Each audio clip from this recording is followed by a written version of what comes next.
Hello, America. It's October 6th, 2025. These are the four things you need to know this afternoon. The first one is actually the biggest story, really, of the day, although it is flying under the radar of everything else, and that is basically every bet on America is right now a bet on AI, artificial intelligence, and the data centers related to it. Elon Musk is investing millions of dollars outside of Memphis.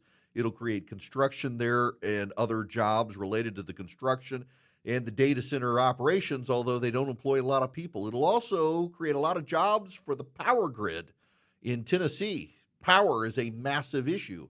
OpenAI and AMD are in a new deal to buy AMD chips for OpenAI. This comes after a deal with NVIDIA and OpenAI to build chips for ChatGPT.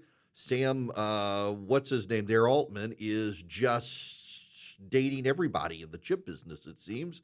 I guess the ARM chips will be next. We'll see. But every major growth story in the United States right now involves AI data centers, not the rest of the economy. And that's the problem. The growth in AI and what it's doing to the big movers on Wall Street overshadows how there is no movement in growth opportunities outside maybe the top 10 stocks in Wall Street, all of which are related to AI. This is how badly the economy is misaligned right now. And it looks very much like a bubble. But keep in mind, people still made money in a bubble, though a lot of people lost money in a bubble. If you want to make money in America right now, betting on AI is the way to go. But how long can it last?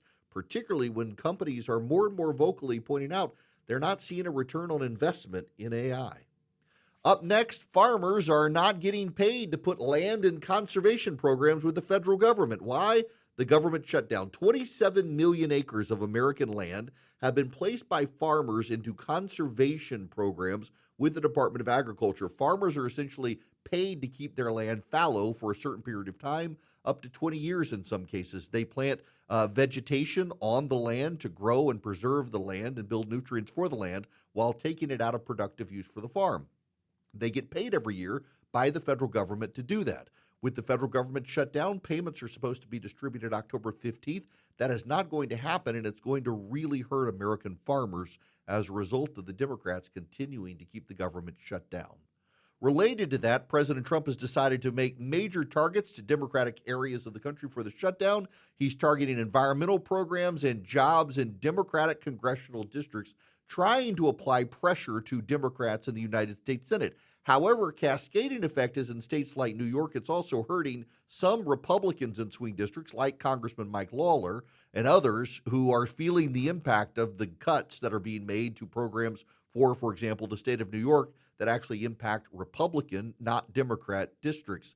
The president is hinting to the Democrats that after Russ Vought meets with Republicans on Wednesday on Capitol Hill, all of the major firings and cuts he's warned are coming will actually come. Lastly, Jay Jones is not stepping out of the race in Virginia.